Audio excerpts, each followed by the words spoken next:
et je vous dis bienvenue dans Cast Jump.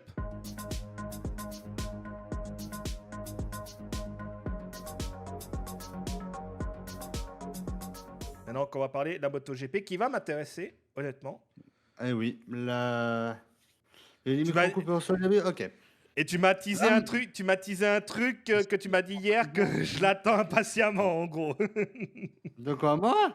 Oui, tu m'as teasé un truc hier soir. Tu m'as dit, gars, il y a un sujet que tu vas m'en parler. Tu m'as teasé un truc.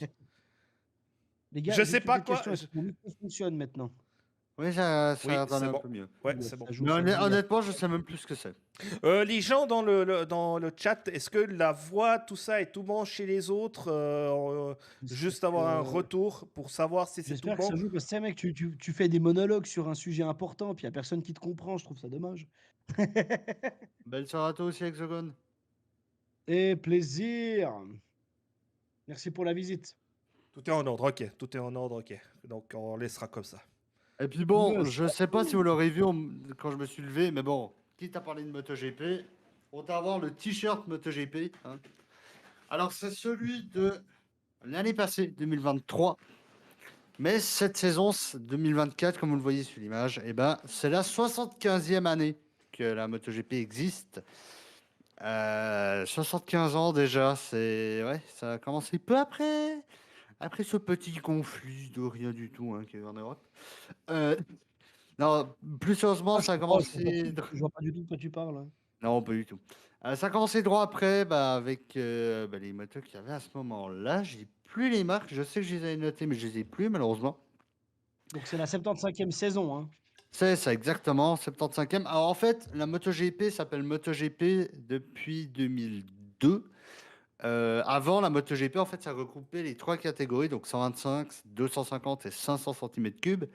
D'accord. Mais depuis 2002, la MotoGP a repris les 500 cm3. Les 125 et les 250 ont gardé leur nom jusqu'en 2010, si je ne me trompe pas.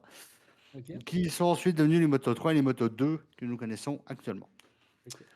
Donc, Donc durant... en fait, c'est pas une question de division, c'est une question de la taille de la moto. Donc. La cylindrée de la moto, oui. C'est la exactement. cylindrée, on est d'accord, ouais. Le On centimètre peut cube. regarder ça comme étant des divisions, d'un certain sens, mais puisque les plus jeunes commencent en moto 3, qui ont des moteurs, je n'ai pas l'info, c'est des 250 cm3 en moto 3. En moto 3, c'est des 250 cm3, pardon. Et Désolé, en je moto t'interromps. 2, c'est des triomphes de 765 cm3.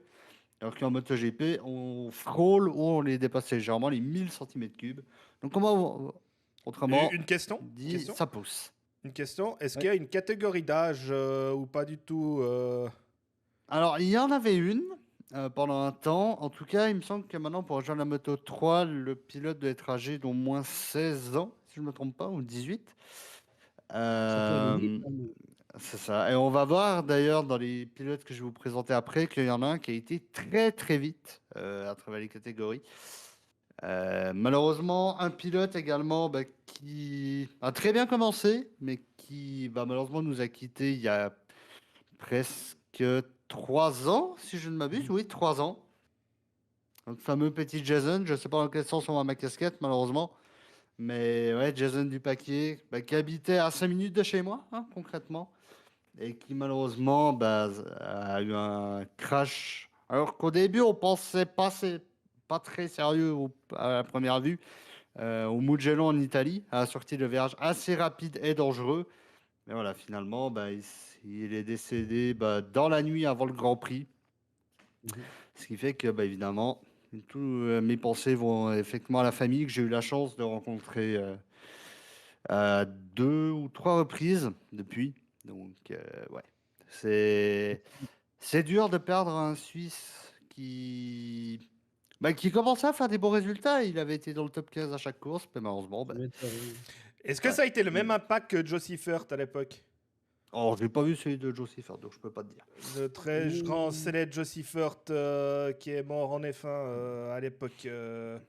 Ah, tu peux pas vraiment comparer la F1 à la moto. On va le voir que c'est deux points totalement différents. On le voit déjà sur l'image. En moto, t'as pas de carrosserie. Si ta moto s'arrête, c'est toi qui voles.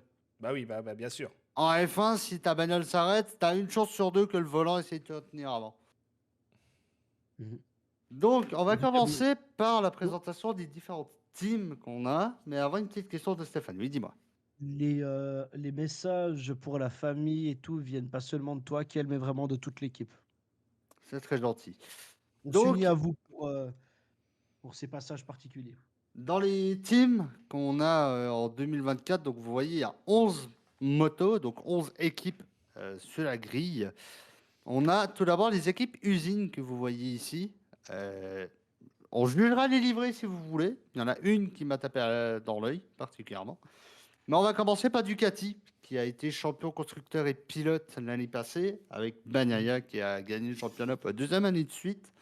Qui est très bien parti pour aller en chercher un troisième potentiellement, puisque Ducati domine après ce premier Grand Prix. Malheureusement, c'est une domination déjà. 3 titres d'équipe aussi, donc pour le team principal Ducati. Quand on dit titre constructeur, c'est qu'en fait, c'est, je crois, les 2 meilleurs résultats de la marque. Donc des Ducati sur la grille qui sont pris en compte pour ce classement-là. Donc vous avez Bagnaia sur la droite avec le numéro 1, Bastianini à gauche qui lui arrive de l'équipe Gresini, une équipe également avec un fournisseur Ducati, mais on en parlera après.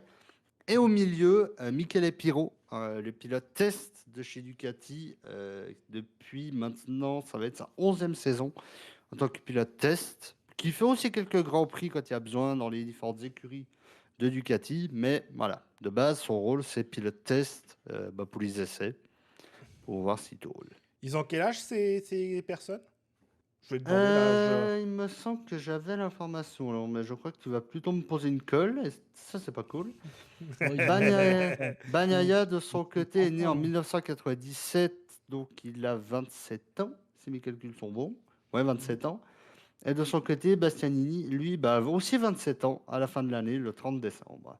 Ok, c'est souvent entre 25 et 30 ans, le trois quarts des pilotes, quoi.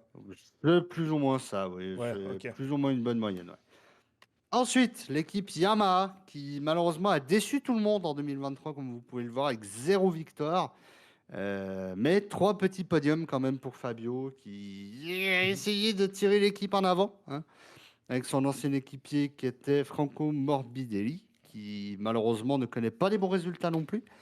Mais Yamaha, c'est quand même 8 titres pilotes, dont le dernier en 2021 avec Fabio Quartararo, que vous voyez à gauche. 7 titres équipe et 4 titres constructeurs. Bon, c'était à l'époque, hein, puisque Yamaha est là depuis très longtemps. J'ai pas noté l'info, malheureusement, depuis quelle année ils sont là. Ils sont arrivés en 1999, voilà. J'ai hâte de retrouver l'info. Donc voilà, ça fait quand même un certain temps qu'ils sont là. J'étais même pas dit qu'ils étaient déjà en MotoGP. 99. Tout à fait. 99, ouais. Et donc d'un côté, on a Quartaro et de l'autre, Alex Rins, qui est parti de je sais plus quelle équipe, qui était pilote Suzuki jusqu'à ce que Suzuki ferme, malheureusement. C'était la 6e écurie usine, mais voilà, suite à des soucis financiers, ils ont dû fermer. En tout cas pour la partie MotoGP, je crois qu'il y aura MXGP, ils sont toujours là. Mais voilà, ça fait une équipe en moins, et franchement c'est dommage parce que Suzuki fonctionnait très fort. On se retrouve ensuite avec la Repsol Honda Team, donc l'équipe Honda officielle, où là, les chiffres sont beaucoup plus gros. Hein, comme vous le voyez, 23 titres constructeurs, 19 titres des pilotes. En même temps, quand tu as des gros pilotes comme Rossi, Gilberno qui sont passés par Ouais, là, et puis tu te Honda. dis- Renard aussi, d'accord. Puis Honda, Hein c'est très très réputé, hein. Et effectivement, ils ont 10 titres d'équipe, 10 comme le numéro 10 de Luca Marini, que vous voyez juste ici, qui est arrivé de l'équipe VR46. Malheureusement, j'ai pas trouvé d'image où il était avec son équipier Juan Mir, qui lui était champion en 2020, donc à l'époque du Covid. La moto Honda, le souci qu'il y a avec cette moto, c'est que de base, elle est décrite comme étant une moto faite pour Marquez. Marquez est parti pour aller chez Ducati cette saison. Et le souci, c'est qu'on espère que les pilotes pourront s'adapter. Et les pilotes ont l'air de réussir à s'adapter. Pas du tout, puisque Marini a fait 20e après le premier Grand Prix. Et juste le temps que je trouve notre cher ami Luca Marini, que nous voyons juste ici, je te donne la parole tout de suite. Je t'ai vu, ne t'inquiète pas. Non, c'est pas Marini que je cherchais, c'était Mir, du coup, qui lui a fait 13e au final. Et oui, dis-moi, mon cher Thierry. Ouais, c'était surtout pour Stéphane, mais arrête de lever le Ah, doigt. pardon. Ça veut dire que t'aimes Roman Reigns au catch. Faut lever le doigt pour aimer Roman Reigns. Référence au catch. Dis-moi. J'ai deux questions. J'ai pas compris la différence entre les titres pilotes, les titres équipes et les titres constructeurs. Alors, les titres constructeurs, c'est que c'est Honda en tant que tel qui a gagné le titre.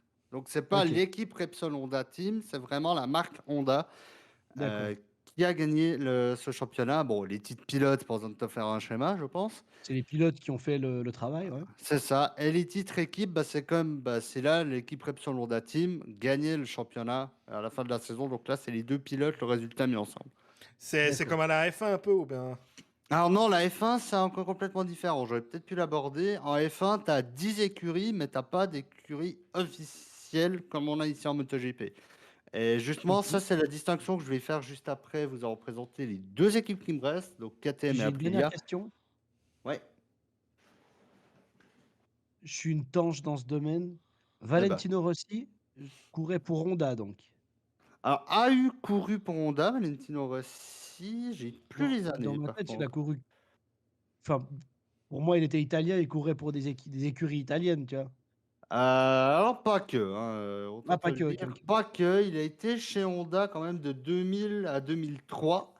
Mhm. Après, il est passé chez Yamaha de 2004 à 2010. Il a fait une petite tentative chez Ducati 2011-2012 qui s'est très très mal passé pour lui.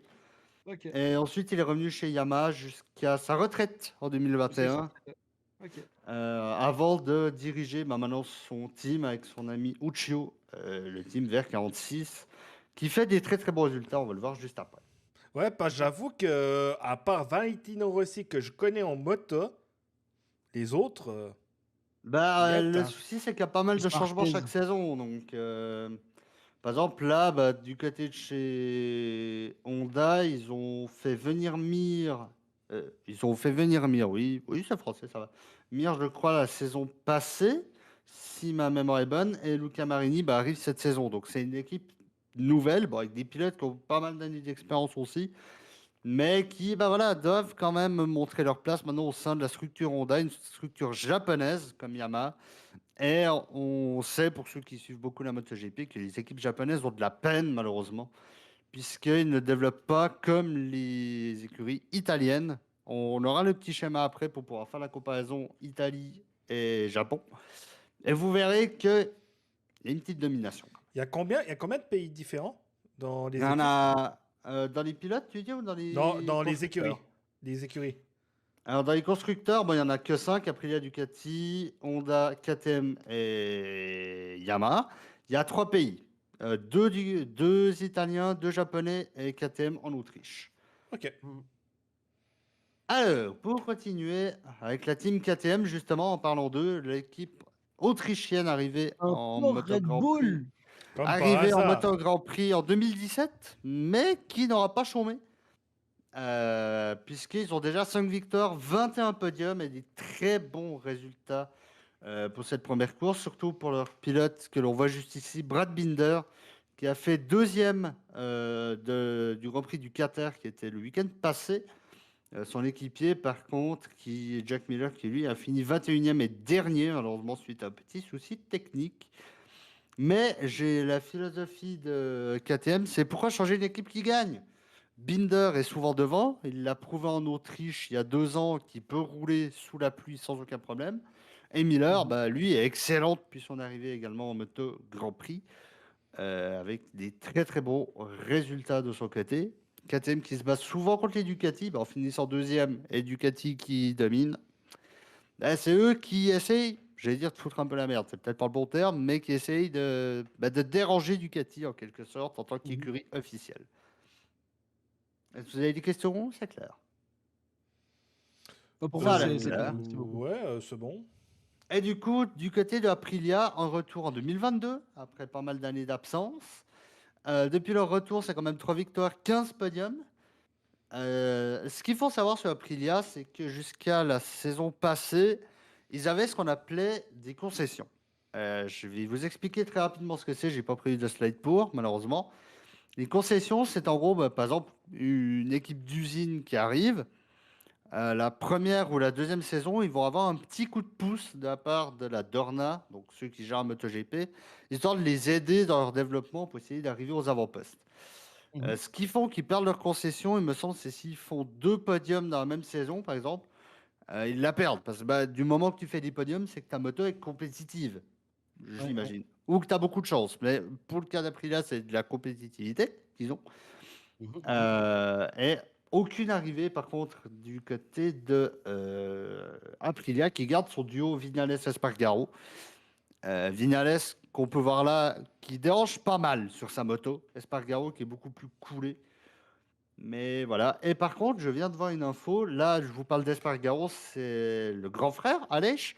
Mais son frère est du côté de KTM maintenant en tant que pilote d'essai, donc qui a le même rôle que Michele Pirro chez Ducati, c'est-à-dire participer aux essais privés et remplacer les pilotes officiels en cas de besoin. C'est-à-dire si vraiment il se pète la gueule bien comme il faut et qu'il racle le sol. Et du coup, maintenant, on va attaquer les équipes satellites, qui là, du coup, ne sont plus des équipes usines, mais qui sont des équipes un petit peu comme en F1. Par exemple, si on prend l'exemple de Haas, Williams, qui courent dans la même catégorie, mais qui ont un moteur d'une autre équipe, en gros. Ok, ouais, ok. Donc, comme vous le voyez, il y en a 6. Et on va commencer ici par l'équipe Gresini, qui est présente en MotoGP depuis 2002. Ils ont eu quand même pas mal de petits couacs chez Gresini, hein. Ils ont eu Rossi pendant quelques temps chez Gresini. Je sais plus en quelle année, par contre, mais je sais qu'ils l'ont eu. L'un des avantages de Gresini, c'est qu'ils sont actifs dans les 4 catégories qui existent, donc Moto 3, Moto 2, MotoGP et Moto électrique, où ils ont été champions en 2019. Ah, il y a 4 catégories, ok. Ouais, la moto électrique qui est arrivée en 2019, si je ne Mais m'abuse. alors, la F1, là, tu sais, il y a le F1 électrique, là, c'est considéré Ouais. comme une catégorie aussi ou pas du tout Non, dans... non. Alors, Ok. la F1 est gérée totalement différemment. Ok. Alors maintenant, ils essaient de rapprocher Formule 2 et Formule 3 beaucoup plus de la F1.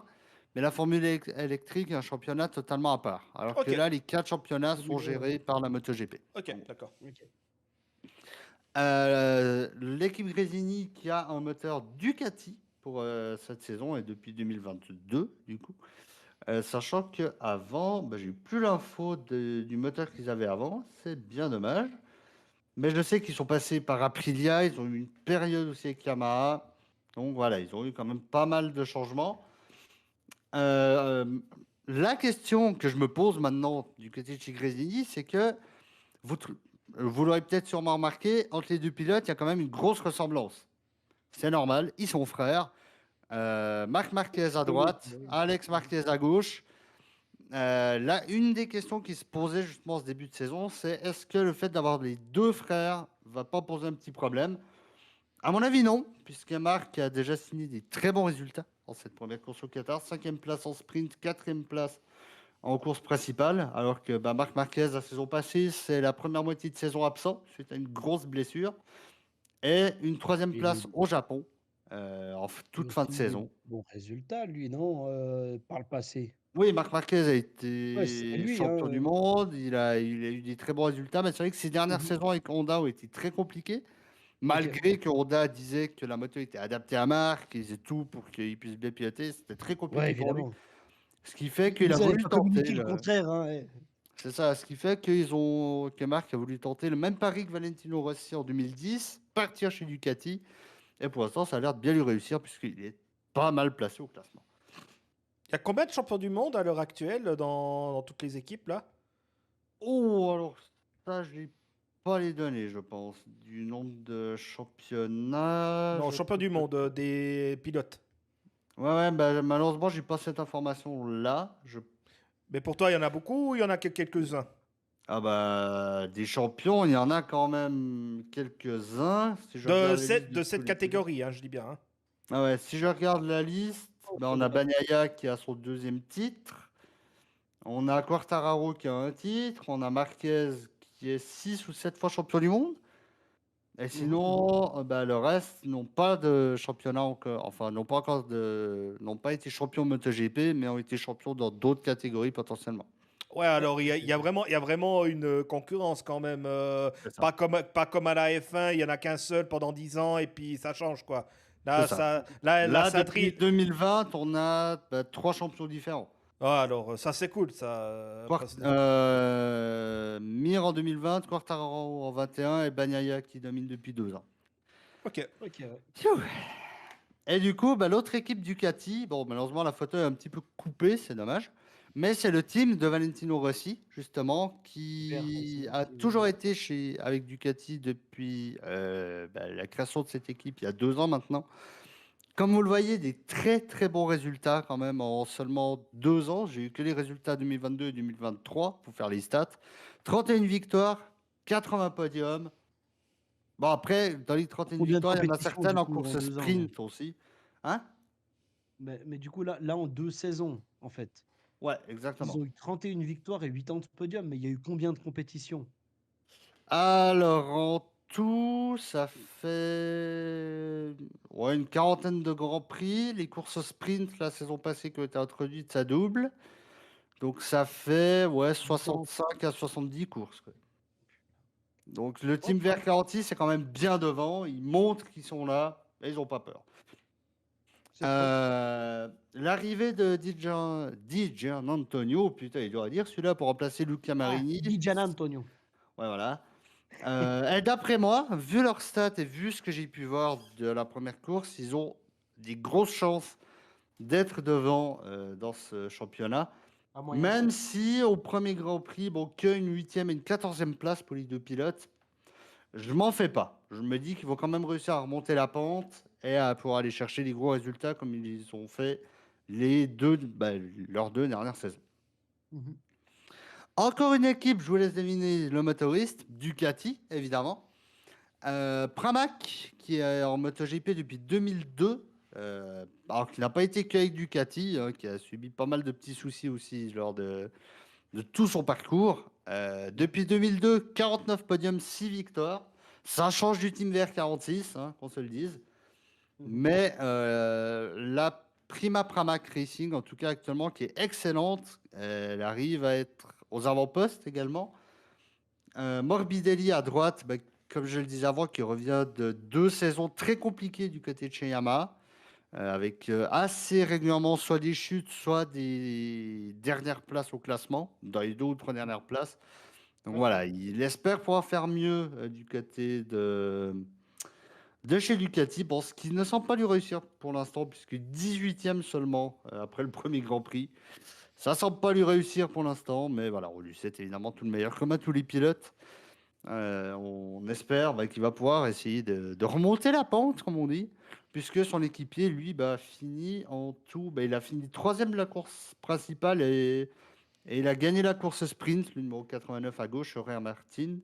Donc voilà, il n'y a pas de raison que lui ne puisse pas y arriver, à mon avis. Je commence à en perdre mon souffle, mais on va y arriver. Le team LCR Honda, ça va peut-être vous choquer, 2 motos de la même équipe, mais pas les mêmes sponsors. C'est l'un des choix de l'équipe de faire comme ça. Je vous rassure, ils font quand même partie de la même équipe. Exactement. Du côté de Takaki Du Nakagami en bas, cruise, de la c'est grosse roula. en bas, on voit Nakagami avec Idemitsu, donc une marque japonaise pour un pilote japonais. Et en haut, Castrol Pour pour avec Johan une marque Zarco, de qui... moteur japonaise. C'est ça. Alors qu'en haut, Johan Zarco, lui français, Mhm. qui roule avec Castrol pour cette saison. Mais pourquoi? LCR Honda qui sont là depuis 2006, qui ont toujours été avec Honda, donc très fidèles à ce moteur-là, qui ont eu des bons résultats aussi par le passé. Et comme je vous le mettais là, les pilotes sont libres d'aller vers le sponsor qu'ils veulent. Évidemment, en restant dans l'acceptable, pas comme on a en Moto 2, la OnlyFan. Oui, en Moto 2, il y a réellement une équipe qui a choisi OnlyFan comme sponsor. Ah On espère qu'ils ouais, auront un ça, bon succès. ok, c'est un autre délire, ok, d'accord, c'est un autre Ouais. délire la moto. Ok. Le Mais flouze, on a dit. L'argent. Ouais, bon, quand tu regardes en F1, Jake, tu m'avais l'air d'avoir l'argent. une question? Non, non, mais pourquoi pourquoi de couleurs différentes pour une équipe en fait? Pour laisser le choix aux pilotes de pouvoir ramener plus de sponsors. Parce que quand vous regardez les motos, celle d'en bas, elle a juste custom, mais ça c'est pour les deux. En bas, il accueille des Mitsu pour lui. Donc Oh, voilà, avoir 2 motos avec des sponsors différents, ça fait plus de sponsors pour l'équipe. Ouais, mais quand tu regardes un gars qui connaît pas la MotoGP, moi je suis perdu quoi. Ouais, Ah ouais, bah, c'est un petit tu peu m'as l'équipe clairement dit, les deux qui. là, ils concourent enfin, ils sont Bah, concurrents, ils sont pas tu Eh, crois, partenaires. tu pourtant crois, pas. tu crois, tu pourrais croire quand t'es, moi, un non connaisseur, je suis là, mais c'est qui ça? Ah, mais ils sont dans la même équipe. Mais pourquoi ils sont deux? Mais parce que c'est comme ça. Ah, d'accord, ok. Bah, c'est ça. D'un côté, c'est un petit peu la seule réponse qu'on peut donner. C'est parce qu'ils ont décidé de faire comme ça et puis c'est tout, hein. Ouais, ouais, Ben, après, c'est un choix d'équipe, hein, ils se débrouillent. C'est ouais, mais ça. Mais ça peut, après, bah, ouais, ça après leur fait voilà. plus de sponsors, donc plus d'argent qui rentre. Donc, ça peut aussi être un avantage pour eux. Ouais, bien sûr, Ça, tout à c'est fait, sûr. ouais. On a Zarco en haut qui lui revient de chez Pramac, donc l'écurie que je vous ai présentée juste avant, qui a fini 5e du championnat saison passée. Nakagami, quant à lui, une 18e place au championnat saison passée, donc une saison nettement moins bonne. Et une 9e place comme meilleur résultat. Donc pour les pilotes Honda, la saison passée était quand même très très compliquée. Mais je ne doute pas que les pilotes Honda actuels, Marini et Mir, arriveront à remonter un petit peu l'estime de Honda qui a quand même dominé pendant quelques années. Donc pourquoi ne pas revenir aux avantages, j'ai envie de dire. Mhm. Une écurie qui a pas mal fait parler d'elle pour ce début, c'est Red Bull Gas Gas. Et oui, Red Bull qui est avec deux équipes. Tech 3, donc les dirigeants de cette équipe qui sont là depuis 2011 sur la MotoGP. Mais qui bah voilà, est avec un moteur KTM. Donc oui, je sais, c'est marqué Gas Gas, mais en fait, Gas Gas est une sous-marque de KTM à la base. D'accord, ouais, ok. On Ok. a la même chose en fait en Moto 3 où KTM s'est vu limiter son nombre de moteurs. Et du coup, ils se sont dit, mais attends, on a une deuxième marque Gas Gas. On va s'en servir, ça compte comme étant une autre marque, donc ça passe. Ça joue, ouais. Les J'avoue que les, statistiques de. j'avoue que Hein. les motos sont vachement jolies, hein. Elles Ouais, sont très ouais, belles, la hein. Gas Gas, je l'apprécie Elle est particulièrement. vraiment jolie, hein. Le Team Tech 3, bon, qui sera passé avec Yamaha pendant pas mal d'années, à l'époque de Zarco, entre autres. Pas des très bons résultats à cette époque-là, on va pas se le dire. Ils ont eu Cal Crutchlow aussi qui est passé j'ai dit une légende anglaise. Bah, en vrai, il était pas mauvais, mais pour le coup, c'est comme légende, j'abuse peut-être un peu. Et on finit par le tout nouvel arrivant, Trackhouse Racing, moteur Aprilia pour eux, qui remplace le team RNF, qui était eux aussi du côté d'Aprilia, qui avait été banni suite à diverses infractions et violations du règlement MotoGP la saison Ah, passée. bien, On n'a bien. pas eu plus d'informations que ça. J'ai repris les infos du communiqué officiel MotoGP. Ouais. Eh ben, ils ont été bannis, tout simplement. Et Trackhouse Racing, une équipe américaine, a repris les motos, les pilotes et se sont dit, on y retourne. Euh, America, fuck yeah, voilà. et malheureusement, Miguel Oliveira à droite n'a pas eu un bon week-end, hein, 15e. Donc ça lui fait quand même un petit point pour cette toute nouvelle écurie, comparé à son équipier Raúl Fernandez, qui lui a enchaîné les problèmes techniques sur ce premier week-end. En sprint, il n'a pas pu démarrer et en course principale non plus. Oui, bah sinon, c'est pas Bon, bah, drôle, c'est hein, bien. si. Et du coup, avec toutes ces équipes, ouais, toutes ces équipes autant usines que satellites, moi j'ai quand même une petite question qui me trotte. La domination des Ducati, sachant que la Ducati de base est excellente, elle domine déjà de base dans l'équipe Mhm. principale, le fait d'avoir 8 motos Ducati, euh, je- moi personnellement, je trouve ça un petit peu problématique parce que bah, quand tu sais que tu as une bonne moto, ok, tu vas en faire profiter les autres, ça j'ai rien contre. Mais au point de remplir plus d'un tiers de la grille, je trouve ça un peu dommage. Après, on a Aprilia qui en a 4, Honda qui en a 4, KTM avec Gaz, ça fait 4 aussi. Et Yamaha Mhm. qui se retrouve qu'avec 2 motos. Mais en même temps, quand on voit les résultats depuis quelques saisons, c'est pas très étonnant. Ils ont le projet, me semble-t-il, pour 2025 ou 2026, d'essayer d'avoir une deuxième équipe. Je crois même à la base qu'ils voulaient reprendre le team RNF, donc Trackhouse maintenant, mais que bah, c'est Aprilia qui a gagné la petite course. Oui, dis-moi. On est d'accord que Ducati, Moteur. c'est les moteurs les plus, c'est les meilleurs moteurs à l'heure actuelle Ouais, dans les moteurs. actuellement, ouais. Alors, Et- moi, je pense, et- moi, ce que je pense, est-ce que ça donnerait pas plus de concurrence entre les pilotes, puisqu'ils ont tous le même moteur? Bah, c'est ça un petit peu le souci qu'il y a maintenant, c'est que bah, l'équipe principale bah, est assez régulièrement devant, mais les 6 pilotes satellites sont devant aussi. Et c'est juste pas un des soucis qu'on a eu la saison passée avec le pilote Pramac, Jorge Martin. a failli être champion avec une moto pas d'usine. Ouais. Ce qui fait que, bon, il y a eu des suspicions de complot au sein du paddock, hein, avec l'équipe Ducati officielle qui aurait saboté un petit peu la Radio moto de Martin. Paddock.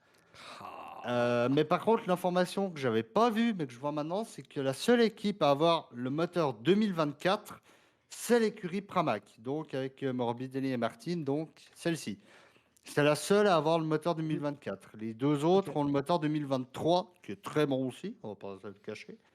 Mais voilà, ça prouve qu'il y a quand même une petite préférence pour l'écurie Pramac. Très J'ai quand même fier. une Ta question. question sur le Ducati montre que tu as un regard trop de F1, car dans plein de sports, c'est comme ça, Peugeot sur circuit, d'autres rallyes. Oui, c'est sûr, mais après, quand on prend et qu'on sait que les Italiens dominent le championnat, là, ça fait quand même 55% de la grille qui est italien en termes de moteur. Donc, ça remplit quasiment déjà ça fait 11 moteurs en gros. 12, ouais, non, même un peu plus. Ça fait 12 motos. Il y a 15 places dans les points. Ah oui, C'est-à-dire bien que sûr. tu as 10 bécanes pour 3 places presque chaque week-end. Donc, voilà. Tu voulais dire, Stéphane? Je me demande quelque chose parce que je vous cache pas que c'est aussi totalement flou pour moi. Mhm, Si je dis pas de bêtises, la semaine passée, tu nous avais parlé justement de F1 et de la situation là-bas, mhm. et tu nous avais dit qu'ils ont tous les mêmes moteurs, Non, Non, non, non? non, non. chaque écurie développe son moteur. Ok. Pourquoi c'est pas le cas ici? Bah, alors, la base est la même, mais après, les écuries satellites, autant que les usines, sont libres de développer comme ils le veulent. Mais la Ok. base, c'est la même. Enfin, Donc, ils peuvent la même améliorer leurs base, par moteurs exemple, comme ils du veulent côté de chez finalement. Ducati. D'année en année, de saison en saison, Donc, ils peuvent les améliorer les moteurs. C'est ce qu'ils font, par exemple, chez Ducati, chez Aprilia, enfin, dans toutes les grosses équipes. Et après, ils distribuent à leur équipe satellite. Ouais. donc, un Ok. jour, il pourrait avoir dans la moto une Ferrari. Il pourrait. Tu connais des Ferrari en moto, toi? Je sais pas. Il y a pas de moto Ferrari. BMW, Je BMW. sais pas. Je sais pas. BMW a hésité très longtemps, tout comme Suzuki a hésité longtemps. Suzuki aussi, ouais, bien sûr. Mais ils ont préféré se tourner du côté du Superbike qui permet plus comment dire? Bah en fait, là, c'est une moto prototype. Quand tu regardes la tronche qu'elle a, par exemple, l'Aprilia, tu mets pas ça sur une route. Alors D'accord, ouais. que du Superbike, c'est beaucoup plus proche de ce qu'on peut retrouver sur les routes. Et c'est le Plus but, en fait, civil, du ouais, ok. Superbike, c'est de rester proche des motos civiles. Et c'est pour ça que BMW reste Mais là-bas. On a plusieurs marques qui restent là-bas pour ça, en fait. D'accord, ok. ce que je veux dire avant, je prends toujours le cas de Ferrari, par exemple, qui Mhm. décide d'un coup de faire une équipe de moto, c'est totalement possible ou bien? Ils pourraient, Ok. mais en fait, Ils doivent donc, juste acheter des moteurs et puis c'est bon, quoi. c'est ça. Mais Ferrari sera en tant qu'équipe usine et pas en tant qu'équipe satellite. Parce que bah, il faut bien une base pour les équipes satellites. Quand on regarde, on a Aprilia, Ducati, Honda et KTM, qui sont des équipes usines, qui fournissent ensuite leurs moteurs aux équipes satellites. Et après, bon, en général, s'il y a une évolution de l'équipe usine, ils essayent de la communiquer aussi aux équipes satellites. Mais c'est vrai que c'est un foutoir, même pour nous qui suivons régulièrement la MotoGP. C'est assez rapidement compliqué de comprendre vraiment ce que les équipes satellites Mais il n'y a pas peuvent faire. Lamborghini qui a des Ouais, bien motos? sûr. Il n'y a pas Qui? Lamborghini qui a des motos? Lamborghini? J'ai un doute, hein. J'ai un Hmm, doute, hein. Bon, je sais que Lamborghini, c'était tracteur à l'époque, mais est-ce qu'il y a des ouais. motos Lamborghini? Des Non, c'est cracks. Ducati. Lamborghini a développé des moteurs avec Ducati, mais elles sont sous l'insigne Ducati. Ah, d'accord, ok. Il me semblait qu'il y avait... Ok, d'accord, ok. Ok. Mais en F1 aussi, on a eu des équipes motorisées satellites. Oui, on a par exemple, on peut reprendre l'exemple de la F1 avec Mercedes, Ferrari, Red Bull, et je crois pas qu'on a d'autres motoristes. Si, Je crois que c'est les trois principaux. si je comprends satellite, hein, ça veut dire par exemple As, qu'ils avaient les moteurs... Serait une équipe satellite de Ferrari. Ok, d'accord. Donc ils prendraient les moteurs Ferrari. C'est ça. Ok, d'accord. Comme ça, je comprends un petit peu. Ouais, D'accord. c'est vrai que dans ce sens-là, oui, c'est peut-être plus clair pour tout le monde. Ouais, ok. Quel est l'intérêt d'avoir des équipes satellites? Bah, pour le cas de Ducati, d'avoir plus de données pour développer leur moto, parce qu'avec 8 motos, tu as un net avantage. Par exemple, sur Yamaha, il n'y en a que 2. ça te fait beaucoup plus de données que tu peux analyser pour comprendre où c'est que ta moto a des petits problèmes. Parce que quand Ok, on ah, regarde, je sais pas ok, si vous ok. le voyez bien sur le C'est ça partage. l'intérêt principal en fait. Ouais, quand on regarde les Ducati, bah là, on les voit bien. Elles ont plus ou moins toute la même aérodynamique aussi. Ouais, ouais, bien Donc, sûr. si par exemple, je sais pas, Marc Marquez vient à dire, bah, ce bout-là de l'aéro ne va pas, ils vont faire remonter à l'écurie usine qui va essayer de trouver une solution aussi pour que ça corresponde à tous leurs pilotes. Mais Intéressant. chaque équipe après est libre bah, de développer un petit peu comme il veut. Puis chacun développe le reste du véhicule, même si ça surprend. C'est ça. En fait, le moteur, bah, par exemple, là, du côté de Pramac, ils ont le moteur 2024 de la Ducati, mais Gresini et la Team Vercanti sont le moteur 2023 encore. Ah, ouais, Donc bien ça sûr. permet peut-être moins d'évolution, mais on sait que le moteur est déjà très bon, en fait. Donc, Bien sûr. alors que les autres équipes bah, essayent d'avoir qu'une équipe satellite, parce qu'ils ne voient pas l'intérêt d'en avoir plus. Mhm. Est-ce que ça a été Est-ce- toujours le format comme ça Oui, oui, oui, il y a toujours les équipes principales et les équipes satellites. Oui, oui, ça, c'est quelque chose qui depuis, a toujours depuis eu. 75 ans, ça a toujours été comme ça ou bien ouais, Alors, je ne sais bon. pas si c'était comme ça au tout début, mais en tout cas, depuis ouais, beaucoup d'années, on a les équipes Depuis principales les et les années équipes 2000, on va prendre depuis les années 2000. voilà. Ouais, ça a toujours été comme ça Depuis depuis 2000 à 2000. 2024, ça a toujours été comme Ouais, ça. Ok, il me d'accord. semble. Ouais. Et du coup, maintenant que je vous ai présenté toutes les équipes, on peut passer aux transferts qu'il y a eu cette saison. Je vais en prendre trois principaux, je ne vais pas tous les prendre. Mais le premier qui a un Il y petit en a peu beaucoup trop. surpris tout le monde, bah, beaucoup, il n'y en a eu que 6. Donc voilà, mais il y en a trois qui m'ont, moi, particulièrement surpris. C'est par exemple Marquez, après 11 saisons chez Honda, qui a décidé de partir du côté de chez Ducati, suite à ses mauvais résultats, entre autres. Bah voilà, je cherchais le chiffre tout à l'heure. Marquez, c'est quand même 6 titres avec Honda en 11 ans. Mais ça a été sa pire saison en 2023, avec une Pas grosse lancé aussi, chute je pense. dès la première course, il me semble, première course, qui lui a fait louper la moitié, voire un peu plus de la moitié de la saison. Et il s'est dit, bah écoute, j'ai mon frangin là, qui réussit bien chez Grésini, je vais tenter mon pari aussi. Et pour l'instant, ça a l'air de bien lui réussir Ouais, ouais. à Marc. On espère que ça va continuer comme ça. Il y a pas eu de chute ce week-end de sa part, alors qu'il était réputé pour tomber très souvent avec sa Honda. Donc, était ce bon choix? On le verra durant cette saison 2024. Surprise. Le deuxième Motherfucker. transfert assez surprenant, c'est Acosta, Pedro Acosta, arrivé en Moto 3 en 2021, qui a été champion directement dès son arrivée.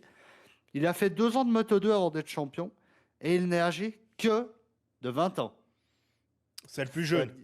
C'est ça. Ah bah, tu peux pas faire plus jeune, en fait.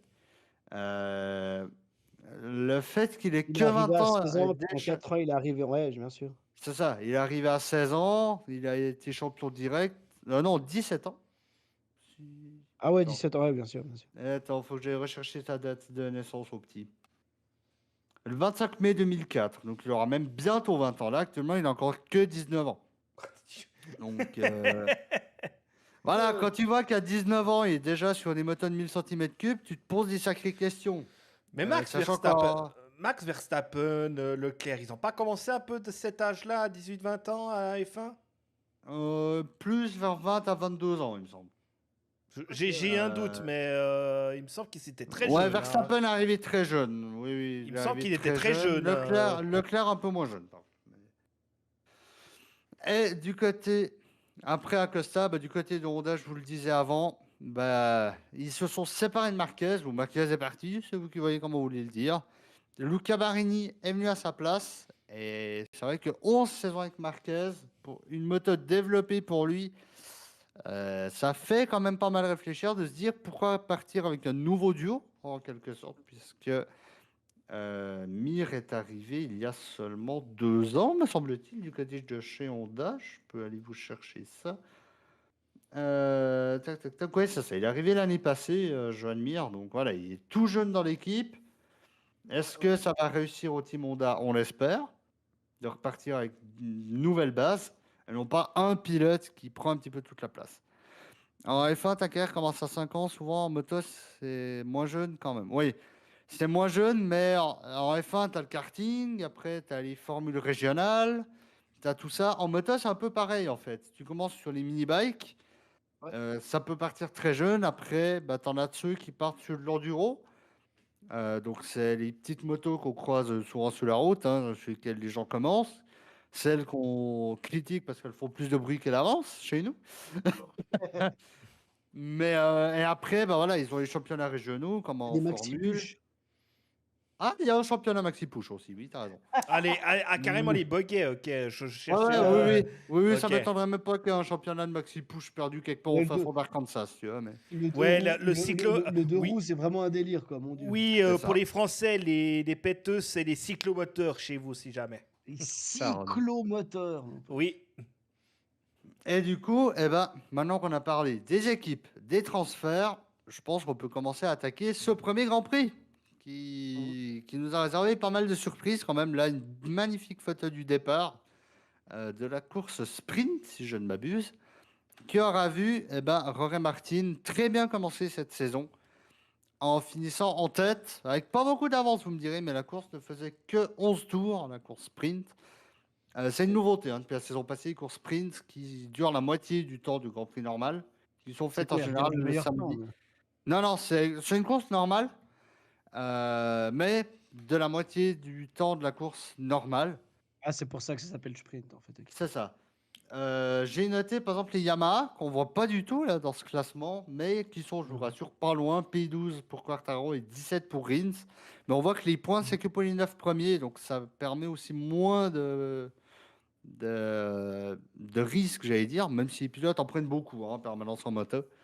Mais Ouais, bien voilà, sûr. on a eu une magnifique remontée, mais qu'on voit pas ici, avec deux pilotes qui ont gagné 4 places, deux pilotes qui en ont perdu 3, Bastianini par exemple, qui partait troisième, qui finit sixième, qui a 12 rondes, donc c'était très serré. Un seul abandon lors de cette course-là, c'est DJ Antonio dont je vous parlais avant, qui a chuté. Ces mes infos sont bonnes. Mais quand on regarde, il n'y a pas un petit truc qui vous surprend dans Ouais, les équipes? Ducati qui domine. Voilà, 50% du top Ouais, 10, voire ouais, même du top justement, ça me 9, surprend pas, moi.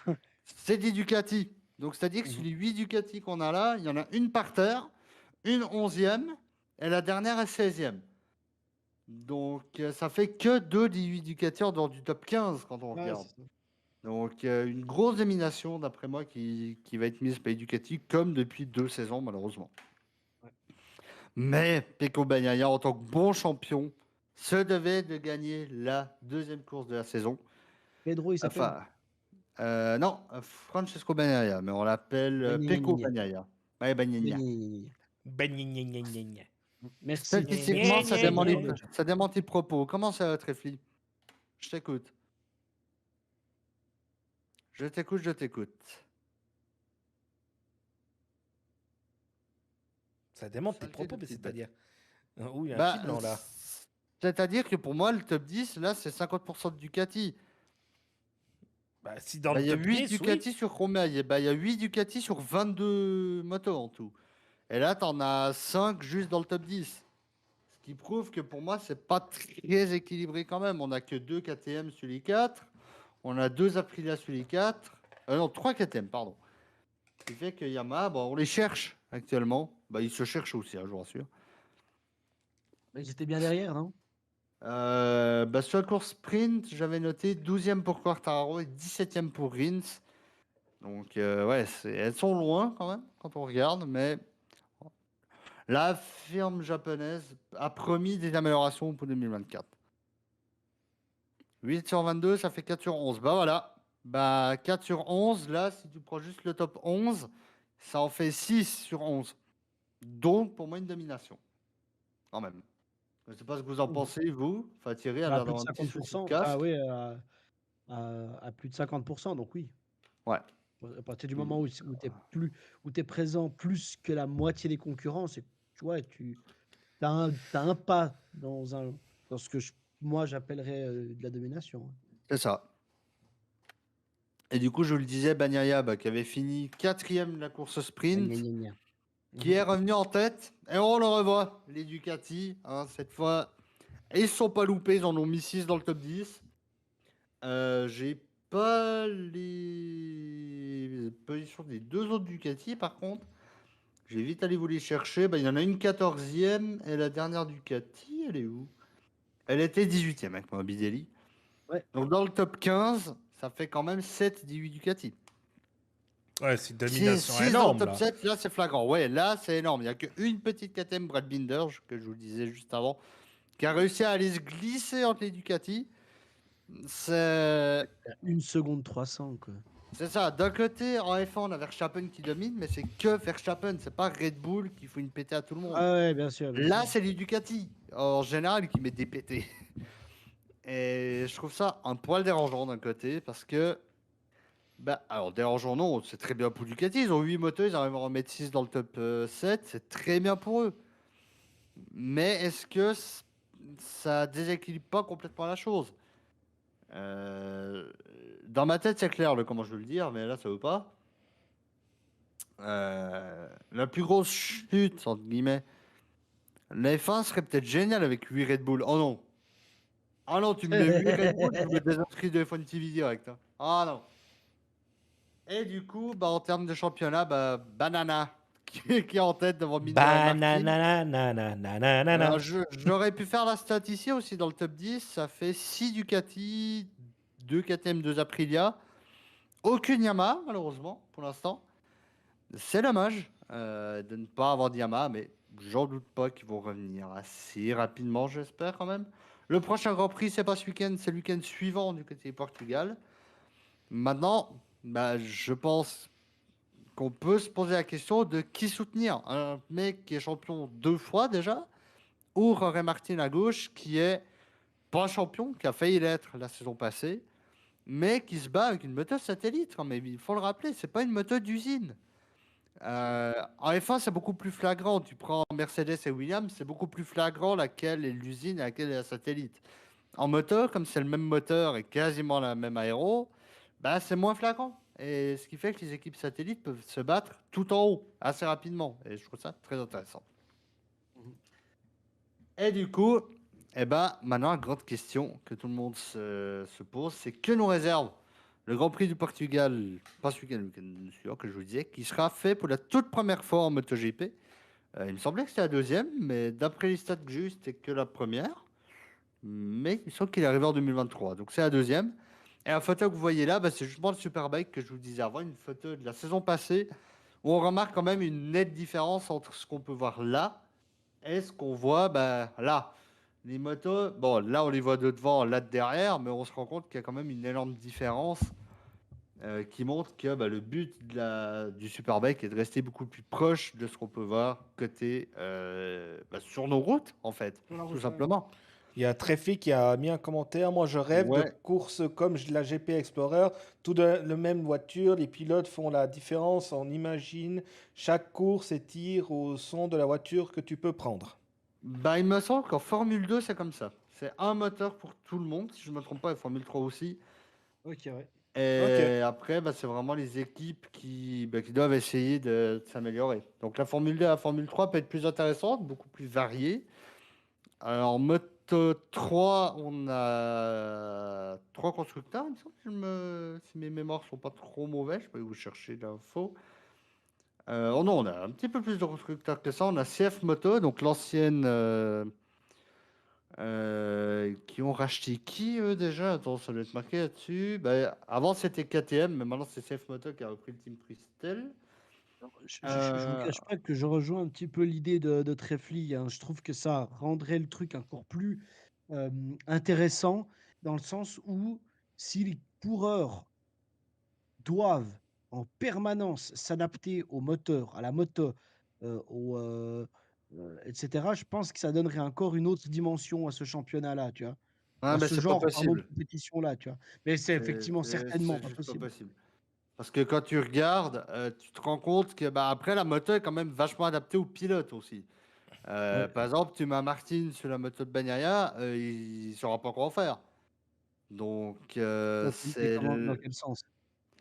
bah, que la Sur la moto, taille, le alors, poids, la dimension, c'est un peu la tout en fait. prise, C'est la base moteur est la même, mais après la ouais, moto est quand même adaptée au pilote. C'est comme en F1, tu prends un siège de Hamilton alors que tu t'appelles Verstappen, t'es mal dedans.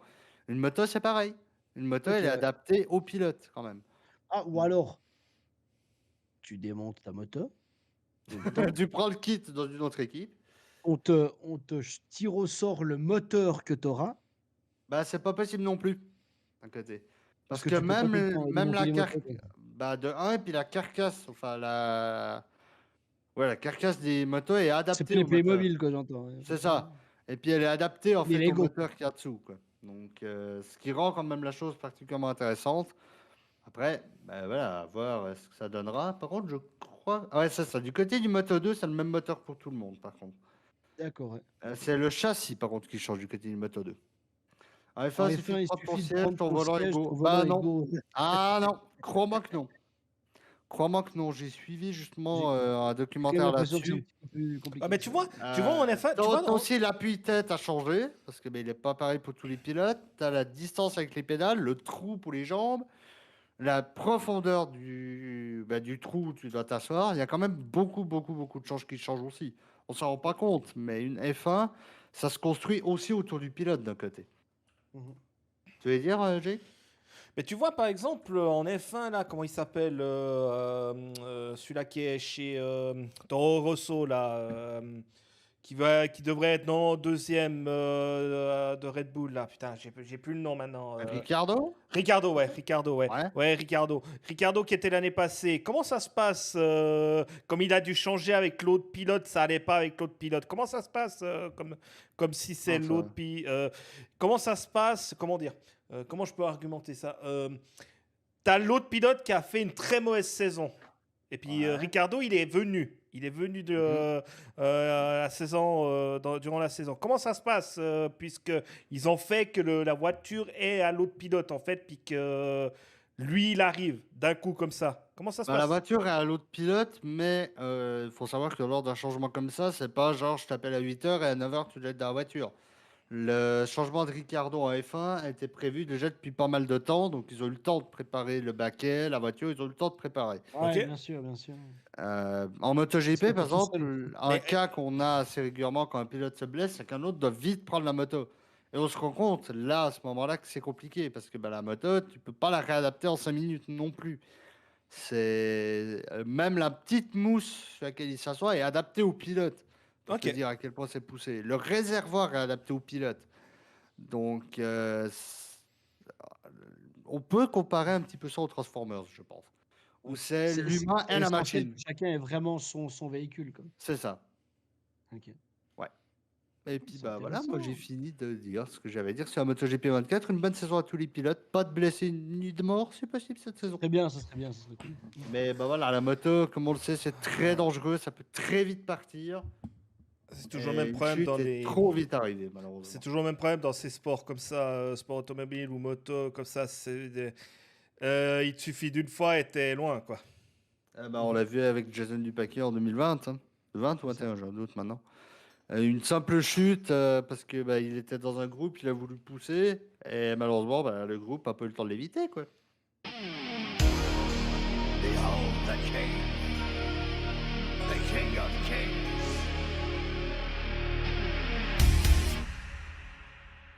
On your knees, dog.